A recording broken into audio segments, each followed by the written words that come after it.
Hey, hey, me again. 3 lectures in one day. This is fun stuff. Yeah, it's all about personality today, and we're going to kind of move on a little bit. I mean, in a way, this is about personality, but you'll see we'll be leaving, we'll be connecting to this, but in a much more personal way, let's say. Because in this lecture, we're going to talk a whole lot more about the self and the role that context plays in determining who we are. And we'll tie this all up at the end by bringing it back to personality. If I were going to play a song at the beginning of this class, it would be The Man in the Mirror by Michael Jackson. So maybe if you want to pause and go play that on YouTube to get in the spirit, that would be good. You'll see mirrors are going to play a pretty big role in just about everything we talk about today. Shall we? Let's do it. Alrighty. So, you may recall that at some point, I believe I've already talked about the Rouge test, at least as applied to animals. It was a test devised originally to assess whether animals had any sense of self-awareness.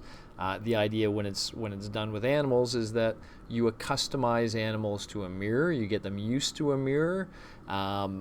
Remember, some animals, well, just about all animals at first try to act aggressively towards the mirror image, or at least treat it like it's another member of their species that suddenly showed up. But then they usually get beyond that, and many animals just start ignoring the reflection. They kind of they habituate to it. They figure, wow, this doesn't bring rewards, doesn't bring punishments, it's just some weird reflection. So they eventually ignore it. That's what most dogs and cats will eventually do. But some animals, most notably in the early studies, chimpanzees, actually started to use the mirror as a tool, looking in their mouth, looking at their backsides, things like that, but engaging in behaviors that kind of looked like they were self-inspecting. And to self-inspect, you have to have a sense of self. So I told you, I believe, that Gordon Gallup formalized this into something called the mirror test when it's done with animals. And essentially what he would do is customize an animal to a mirror, so it got used to that reflection, got as far as it could in understanding what it was seeing. Then you wait till that animal is being anesthetized for some reason, most typically dental work. They all need dental work, and you don't want to try doing that to an awake chimpanzee. And so when they're anesthetized, they got marked, usually right on one brow ridge and right on one earlobe, so parts of their body that they couldn't see from the inside, so to speak, and parts where you have a nice control set of regions, the other brow ridge, the other earlobe. And they recover from the surgery, they see themselves in the mirror, and the question is, what do they do? And we know with a chimpanzee, what it does is looks in the mirror and basically tries to figure out what's on its face, or at least that's what it looks like. So the marked eyebrow and earlobe, it touches quite a bit, and it sort of tries to inspect it. The ones without the mark, it hardly touches at all. And so the suggestion is that it's kind of saying, what is on my face? And in order to say what is on my face, you have to have a sense of my, which means a sense of self. So, provocative evidence from the animal world. But this test is also being used with children, and children, when they're developing, to again get a sense of when the child becomes self-aware. So I've got this hyperlink. Let's just fire this up, see what happens.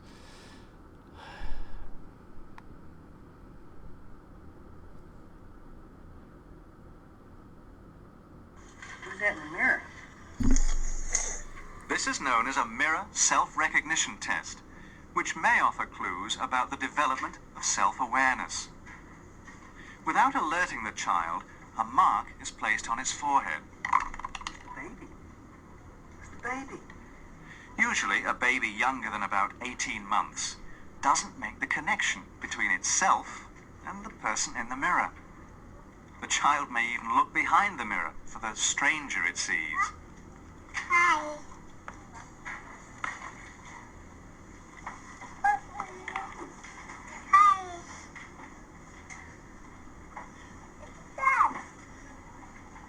But by about 18 months, there's a change in the child's awareness.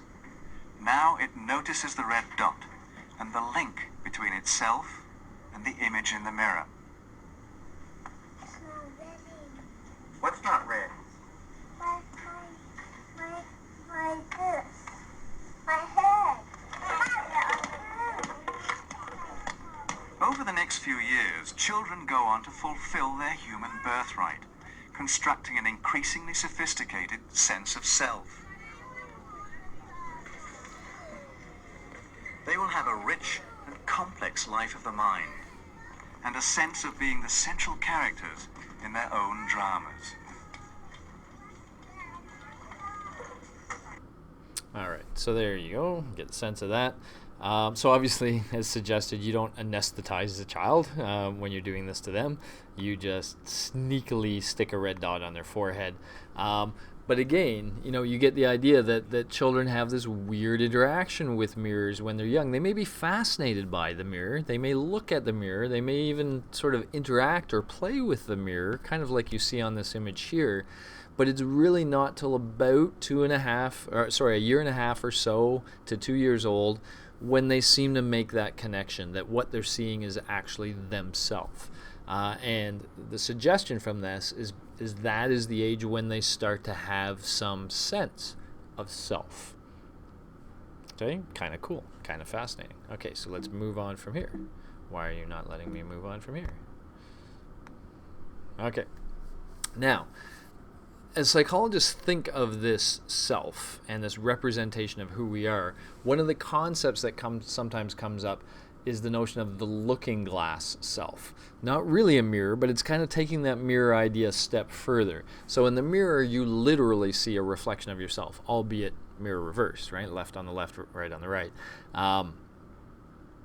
But it is you that you're seeing.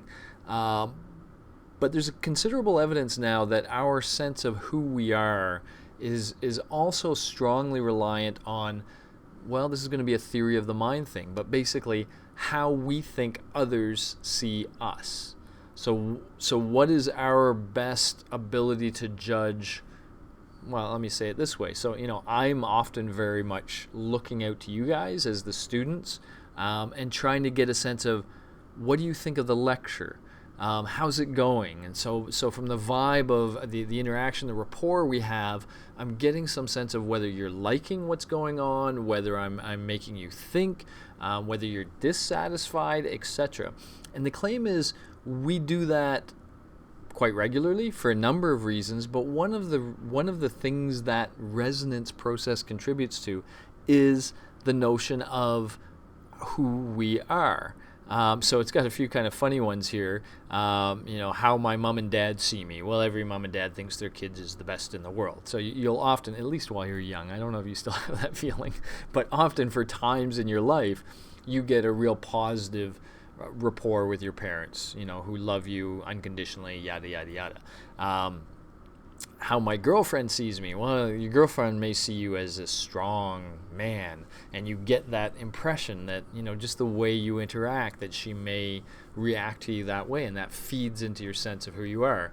How my older brother sees me, you notice the muscles are upside down now. Your older brother, who may be bigger and stronger than you are, may see you as somebody he can pick on, somebody he can beat up. Not beat up, nasty beat up, but brother beat up.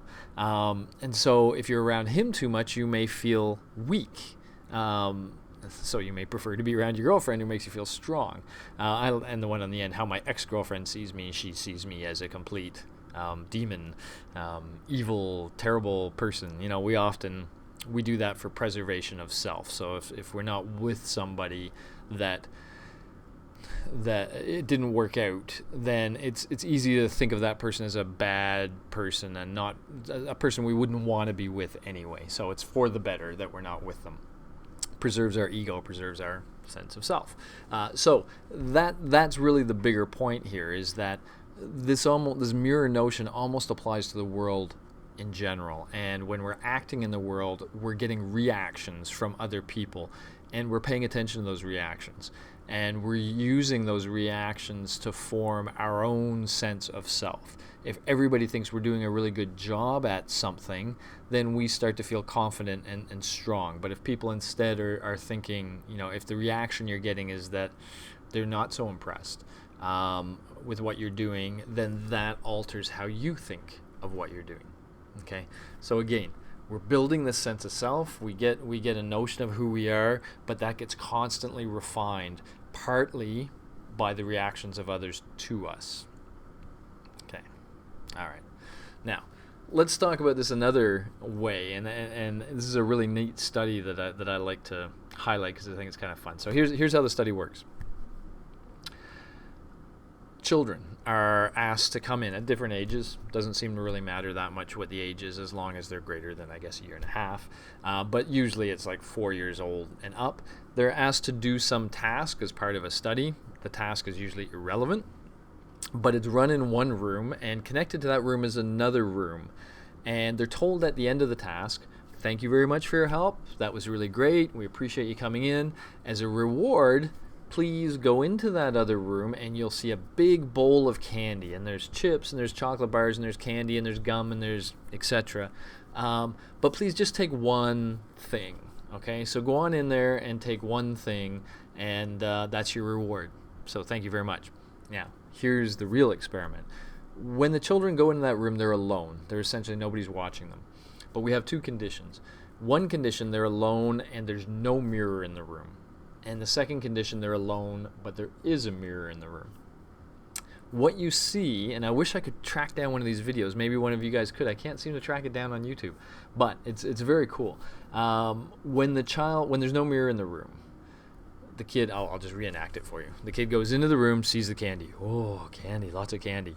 And then they'll typically look around, and they'll think, okay, I'm only supposed to take one. And usually they'll take one, but then they'll look around a bit, and nobody's looking, no one can see them, and so they typically then will take more. Take sort of handfuls, stuff them in their pockets, walk out with their one, say, haha, I got my one. But basically they'll steal a bunch of candy they're not supposed to have. But if you put a mirror in the room, it starts the same way. They see the candy, they're happy, they take one, they're happy, they reach into the bowl, and sometimes they then look up at the mirror and they see themselves reaching into that bowl. And often that is enough to stop them. They choose not to take extra candy, not to steal. They don't like to watch themselves engaging in socially inappropriate behavior. So, in a scientific way, if you measure the amount of candy they actually take, they take far less candy when there's a mirror in the room.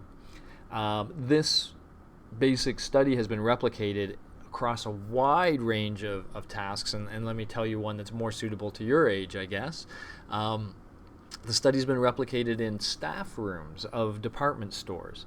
So anybody that works in a department store knows that a normal thing is you get a break at some point, but it's typically like a 15-minute break, or you may get an hour for lunch or a half an hour for lunch. And they may have a staff room for you to go to and spend that time.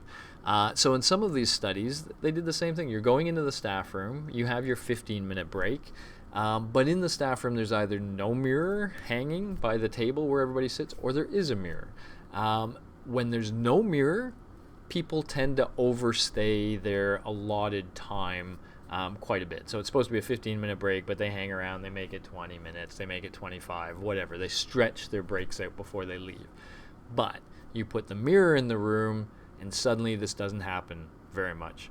Once again, you kind of see people looking at their watch, and they know they're late, but now they see themselves looking at their watch. And there's something about that, what do you call that? I don't know what you call that. Experience, I guess, of watching yourself knowingly doing something you're not supposed to do. So you look and you go, I'm a minute late. But you see yourself looking and knowing that you're a minute late, and somehow that makes you go, okay, I got to go back. All right. So the notion is, that's partly what the looking glass self does, but we're not just looking at the reactions of others. We also do kind of look at ourselves. And that can be amplified when we have a mirror in the room, but most psychologists think that mirror is really intensifying a normal reaction, that anytime we're out engaging in some behavior that we know we really shouldn't be engaging in, that feeling we call guilt, creeps in and it comes up, and the mirror just, again, makes that bigger. but the claim is it happens all the time, and it's also shaping our sense of who we are. If this sounds at all like the ego ideal notion from Freud, it should, because that's the same kind of idea, this that we all have a person we would like to be, and we get a sense of how close we are to that person from the reactions of others, but also from what we see ourselves of our own behavior. And slowly we perhaps alter our behavior to become closer to that person we would want to be, all the while being tempted by other things. Freud would say the id, whatever. All right, cool. So that's the self a little bit. Now let's make it a little more complicated. What I'm actually doing here, there's so much social psychology that's cool, and we're going to talk about a lot of it in the chapter coming up. But I'm actually going to sneak a little social psychology here so that I have enough time to do other stuff there. But this is a really cool, and in fact, some people would say this is maybe one of the most interesting and the most controversial psychology experiments ever done. The Milgram experiment may be more controversial. We'll get to that. But this one's pretty controversial. So this was done by a guy named Philip Zimbardo. And what Philip Zimbardo was interested in is the role that context plays in determining who we are. Would the same person behave differently, and would they actually seem like a different person in different kinds of contexts? All right, well, how do you do a study on that? Here's how he did it. It's kind of a fun, cool study, and I'll show you the video, but I'll give you a little bit of background, and then we'll see the video. It's called the Stanford Prison Experiment. You go to YouTube, you can find all sorts of stuff on the Stanford Prison Experiment. It was done in California, in Stanford, in the late 60s, I believe. So kind of think, hippie era, California, yada yada, free love, all that kind of stuff. But here's how the experiment worked. He put an ad in the newspaper and said, we're going to give you money to come and role play in a mock prison at Stanford. So we're going to create a mock prison. And so people could apply, and when they applied, what he told them is, okay, when the experiment starts, which will be a little while from now, but you are going to randomly be assigned to the role of either prisoner or guard. And then we're going to have a sort of mock prison situation where for a week you are going to be a prisoner or a guard in a fake prison that we set up in the basement of the psychology building at Stanford University. So a lot of people signed up for this. They thought it sounded kind of fun. And one of the interesting things is at the outset of the experiment, a lot of the people hoped they would be prisoners because they thought it would be kind of interesting to live like a prisoner for a week. And you can kind of imagine that, when you're very naive. Wait till you see the video. But when you're very naive, you can think, well, it'd be kind of interesting to see what that's like. All right. So people were randomly assigned to either prisoner or guard. So there's no reason to think that a certain kind of personality or a certain kind of person would have been made a guard and a different kind of person would be made a prisoner. They all did it completely randomly. So they split these people into these two roles. They actually had the police department in on it, the local police department. So when the experiment was about to start, the police literally rolled up to the houses of the prisoners and arrested them, brought them to the police station and booked them, and then brought them to Stanford University where they were imprisoned. The guards were given uniforms. They were given hats. I think they were given hats, little billy clubs. And interestingly, given the mirror theme, they were given mirrored glasses. So glasses they could put on that would hide their eyes. And the constructor of all this, Philip Zimbardo, who is now a very famous psychologist largely because of this experiment, he played the role of the warden, but he was a very hands-off warden. So he basically said, okay, guards, those are your prisoners. Do your thing. And gave them very little guidance. And the question was, what happened? All right, so let's go to the video. And again, there's a lot more of these too, so you can check them out. In 1971, in the basement of the psychology department of Stanford University, a mock prison was created. It rivaled all social psychology experiments in controversy. Shortly after I finished this Stanford Prison study, Milgram embraced me and said, "I'm so happy that you did this." He said, because now you can take off some of the heat that he's had to bear alone of having done the most unethical study. Although this experiment is over 30 years old, its enduring power has been underscored by the events at Abu Ghraib. When we got to Abu Ghraib, it was eerie. People were being told to rough up Iraqis that wouldn't cooperate. I mean, they're torturing, they're abusing detainees. You're looking at the situation thinking, they've condoned this, but why? And if it wouldn't have been for those photos, no one would have ever believed what was going on over there. When I first saw the pictures, immediately a sense of familiarity struck me, because I knew that I had been there before. I'd been in this type of situation. I knew what was going on in my mind. The photographs were strikingly familiar to the photographs that we had taken, many of the photographs I had taken in the prison study. We didn't do any of the stuff that you see in Abu Ghraib where they, get into a big pile or something like that, but I certainly subjected them to all kinds of humiliations. I don't know where I would have stopped myself. Given enough time, we could have got there. When the images of the abuse and torture in Abu Ghraib were revealed, immediately the military went on the defensive, saying, it's a few bad apples. When we see somebody doing bad things, we assume they were bad people to begin with. But what we know in our study is there are a set of social psychological variables that can make ordinary people do things they never could imagine doing.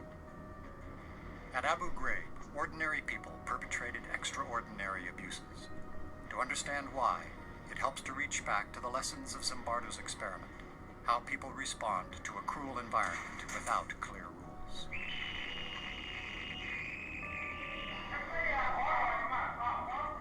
I think he and everybody else who came down into that situation got caught up into that situation. And the sense that this was an experiment, that began to fade away. It became just life. We frankly didn't anticipate what was going to happen. And we tried to really test the power of the environment to change and transform otherwise normal people, much as Milgram had changed or transformed otherwise normal people in an obedience situation. We wanted to do it in a prison-like situation. Over 70 men volunteered for Zimbardo's experiment. And they completed a battery of psychological tests. And we picked 24 who were the most normal and most healthy. Half are going to be guards, half are going to be prisoners. And it's like flipping a coin. And heads, this one's a guard, this one's a prisoner. So at the beginning, there's no difference in the kinds of people who are in your two groups. When we were given our jobs as guards, we were issued a uniform, which was a plain sort of khaki or lighter colored uniform. And then we gave them the symbols of power, handcuffs, a whistle, a big billy club. And then the other thing we gave them were silver reflecting sunglasses.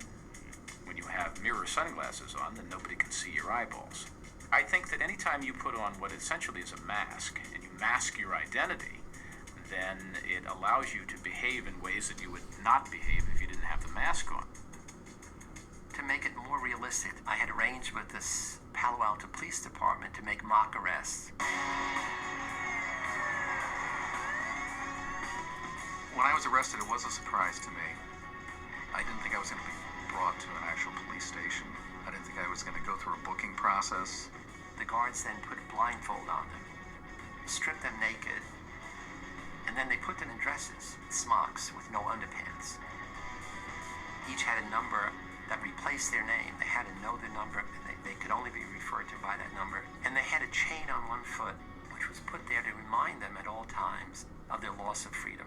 So all of these things produces a sense of being dehumanized.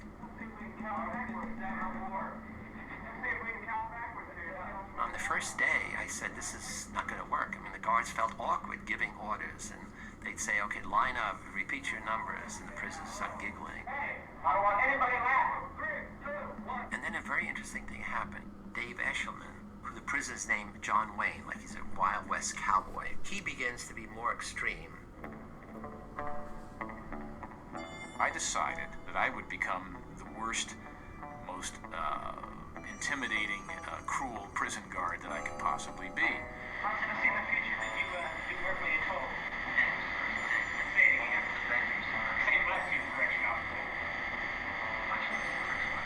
I was sort of fascinated myself that people were believing the act, and I was trying to see how far I could take it before somebody would say, okay, that's enough, stop. We did have to do things like push-ups. We would have to sing things.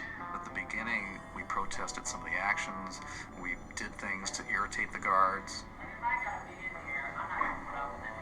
So the guards' authority was challenged right off the bat. And the guards had to decide how they were going to handle that, and they had to decide it without our input. I mean, again, this was not a Milgram study in which we were standing over them telling them what to do. And they began to see the prisoners' behavior as a kind of an affront to their authority, and they began to push back. We would ramp up the general harassment, just sort of crank it up a bit. Nobody was telling me I shouldn't be doing this. The professor is the authority here. You know, he's the prison warden. He's not stopping me.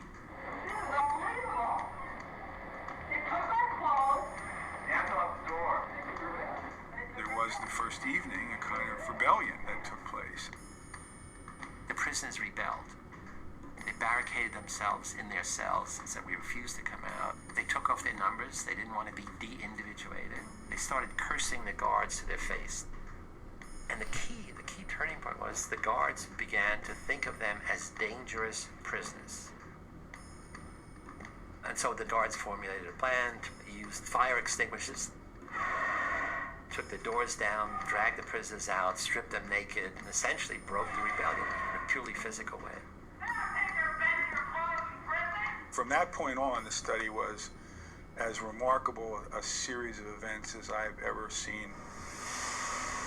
It was a real laboratory for Zimbardo and I to watch human nature transformed in a very rapid way in the face of a very powerful situation. People really suffered. I mean, guards did terrible things to the prisoners. They punished them by putting them in solitary confinement, which was a small closet. You could squat or stand, but you couldn't sit, and it was dark and dank, actually. Every hour, every day, there's a teeny little bit more of an increment. And they're stepping up, taunting the prisoners. They're stepping up. The count's not letting them sleep. They're stepping up. I don't think from 1 minute to the next, the people who are in it see the change and see the difference.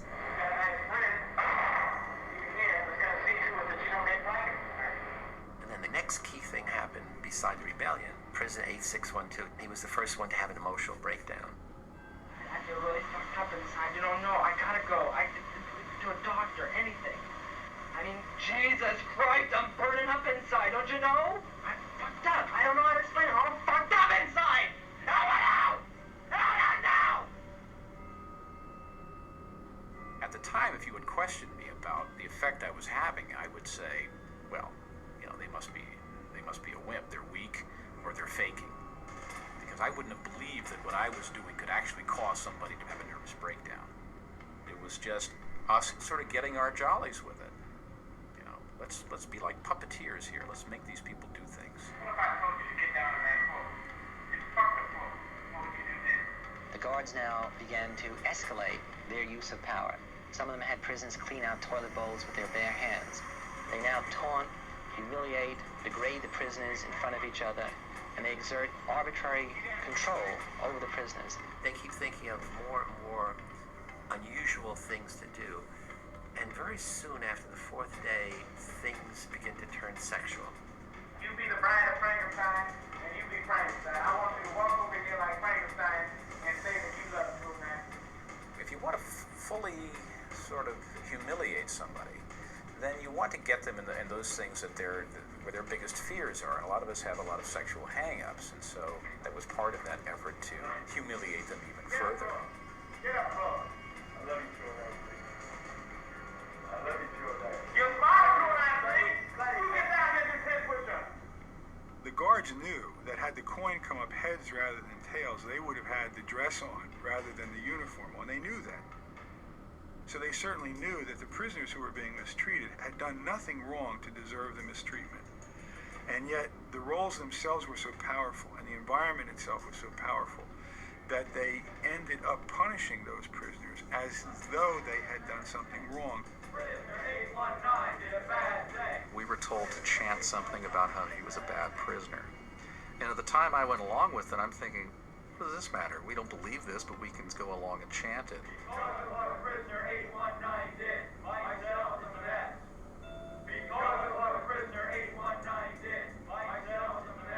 That night he had a breakdown. Every day after that, another prisoner broke down in a similar way. Broke down, I mean, extreme stress reaction. We released another one on Tuesday, Wednesday, Thursday. Nobody who was in that study could deny that the prisoner breakdowns were genuine. They were scary to see. They were upsetting to us. They were unexpected, but they were very clearly the real thing. At some level, we understood that something was happening that we were no longer in control of. It was damaging people. We didn't quite have a grasp on what to do about it. One of the mistakes we made was that we hadn't built in time to step back and to look at what was happening and call it what it was, which was mistreatment. We were caught up in the events that were taking place. Well, you can keep your blankets, and 416 will stay in another day. We got 3, guess what? Keep your blankets, 416, you're going to be in there for a while. So just get used to it.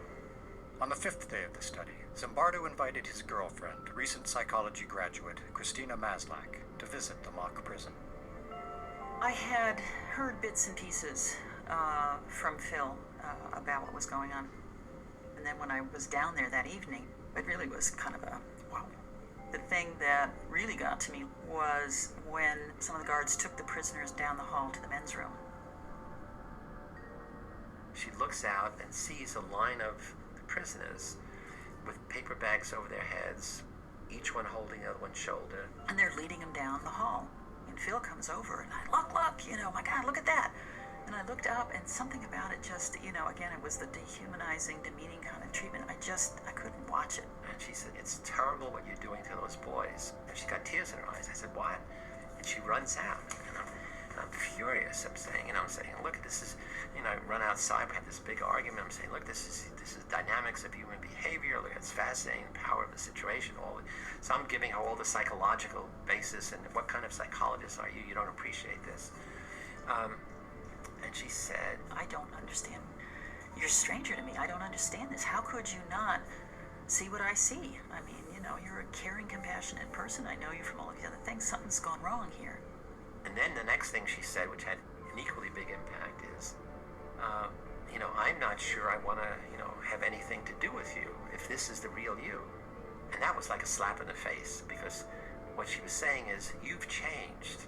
The power of the situation has transformed you from the person I thought I knew to this person that I don't know. And at that moment I said, wow, you're right. We got to end it. After only 6 days, Dr. Zimbardo shut down his experiment. Alrighty. Back to psychology. Well, crazy, no? So yeah, an extreme experiment, and if you find any of this interesting, especially the Abu Ghraib connection, by the way, there's a book that Zimbardo wrote called The Lucifer Effect. He wrote it after the Abu Ghraib prison scandal. He in fact testified at the Abu Ghraib prison scandal. The perspective that he takes in both the book and in his testimony is not that people should not have been punished. So if you don't know about the Abu Ghraib prison scandal, and maybe you don't, it was just a prison in Iraq where the prisoners were abused on a very, very wide scale in horrendous ways, and you saw some of the pictures. But what the U.S. military ultimately did is say, oh, you know what, there was really only 2 or 3 people perpetrating these events, and they happened to be the ones in the photographs, and they tried those 2 or 3 bad apples, as Zimbardo highlighted. But what Zimbardo was saying is, certainly those bad apples deserve to be punished, but so too do the people who created that context, just as he had done in 1971. Because he said that context, a context that rewards nasty behavior, especially, and that permits it on such a scale, and that has this sort of power imbalance, that is going to bring out the absolute worst aspects of the guard's personality. Or what he would probably say, as you've heard him use this word transformation a few times, their personality will actually transform, and they will become, nasty, evil people. And the prisoner's personality also transforms, but obviously in the direction of feeling submissive and weak, and to the point of actually having emotional breakdowns. So the big point of all that is that it's one thing to talk about a person's personality as though it's just sort of who they are, but what the Stanford Prison Experiment shows is that who we are depends sometimes on where we are, on the situation we're in, on the rewards and punishments that are set up in that situation, and that you can see a person literally transform their personality, at least as reflected in their behavior, in pretty extreme ways when they're put in an extreme context. So, think of a soldier going to war. They go from a life like what we know to a life where their own lives are at risk at any point in time, where they're expected to follow commands obediently, where they're with a bunch of other people who are similarly scared, some of whom are following the command, some of whom might be a little more hesitant. And the idea is, that's a really messed up situation. And when you're put in messed up situations, sometimes you get messed up. So, anyway, fascinating. If there's more online, if you want, check it out. It's there. So let's wrap this up then a little bit. One notion is we all have multiple personalities, and I'm going to bring this notion back up when we actually talk about multiple personality disorder in the clinical section. But the big issue is, yes, there is some notion that the people we think of ourselves as can be measured perhaps and depicted through things like the Big Five. And we can get a sense of how much, we're introverted, extroverted, etc. But clearly there's more to personality than that. Personality is not necessarily a stable thing. We're different people to different people, by the way. We're different people around our parents than we are, you've heard me say that before, than we are around our friends, etc. So, subtle tweaks in reward contingencies change our personality. But certainly the context is relevant. And there's so many contexts in life. So as we move from context to context, from being in a religious setting to being, in a social setting with our friends, our personality changes. And if the context is extreme, the change in our personality can be extreme. So to some extent, to say we have a personality is just plain wrong. It looks like we have many, and it's multiply determined. That's the end of that one. All right. Hope you found it engaging. I hope it's not too cold wherever you're watching. Bye-bye. Have a good one.